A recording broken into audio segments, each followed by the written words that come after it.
Në ambientet e hotelit Mediteran në Ulqen të hënën me 24 nëntore organizua një pritje nga konsulata përgjithshme e Republikës së Shqipërisë me rastin e ditës së pavarësisë. Të ftuarit ndër të cilët përfaqësues të lartë të institucioneve vendore dhe diplomatike u priten nga konsulli i përgjithshëm Zotria Arben Doçi, i cili shprehu fillimisht mirënjohjen për praninë dhe mbështetjen e tyre.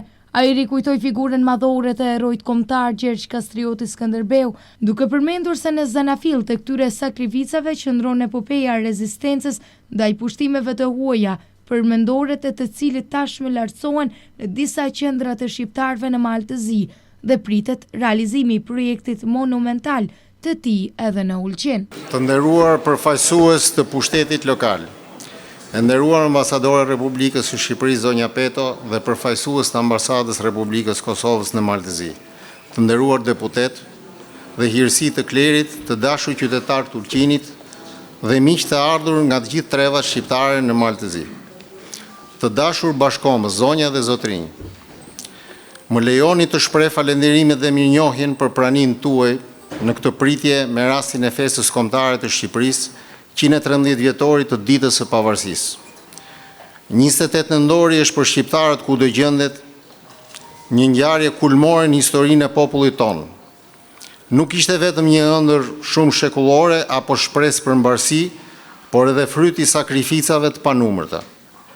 Në zanafill të tyre sakrificave, si referencë historike qëndron epopeja e rezistencës ndaj pushtimeve të huaja të herojit ton kombëtar Gjergj Kastrioti Skënderbeu, përmendoret e të cilit tashmë lartësohen në disa qendra të shqiptarëve në Malë të Zi dhe pritet realizimi i projektit monumental të tij edhe në Ulqen. Në vijim ai nënvizoi se konsullata po punon për të nxitur projekte të rëndësishme dhe bashkëpunim në fusha të ndryshme, ekonomi, kulturë, arsim si dhe iniciativa zhvillimi me interes të ndërsjellë. Konsullata e përgjithshme e Republikës Shqipërisë me jurisdiksion në Ulqin e Tivar, qelur në vitin e 113 të pavarësisë së Shqipërisë, është një vlerë e shtuar e pranisë tonë diplomatike në Malin e Zi, është tregues i marrëdhënieve shumë të mira midis vendeve tona, por simbolizon gjithashtu afrimin e mëtejshëm midis shqiptarëve, sikurse është kontribut i stabilitetit të së ardhmës tonë të përbashkët evropiane.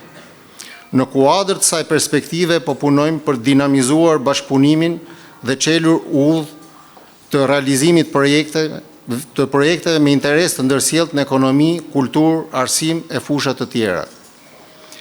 Me vullnet të përbashkët, besim dhe optimizëm mund të tejkalojmë të gjitha sfidat.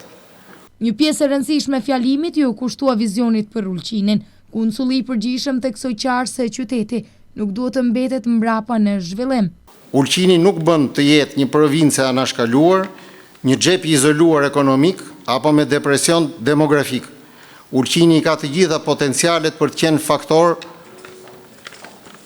i spikator ekonomik o tregtar o turistik në Malin e Zi, lokomotiva e interesave të shqiptarëve në Malin e Zi, por edhe një urë lidhëse shumë dimensionale ndër shqiptare në aspektin gjeoekonomik, gjeokulturor e tjerë, veçanërisht me veriun e Shqipërisë dhe theks të veçantë në aksin Shkodër-Lezhë. Veprimtaria e konsullatës sonë, ndër të tjera, synon ta inkurajojë dhe mbështes orientimin në fjalë.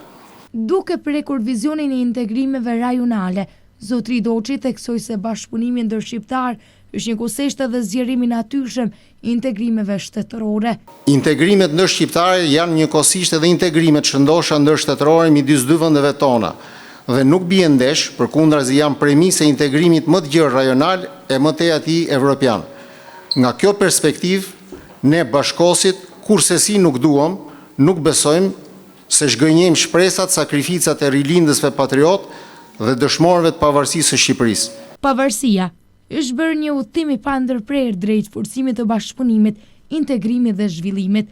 Në këtë 113 vjetor, Ulqini u bë dhe njëherë qendra e krenarisë dhe aftësisë shqiptare, duke dëshmuar se fryma 28 nëntorit vazhdon të jetojë në zemrat e të gjithë shqiptarëve.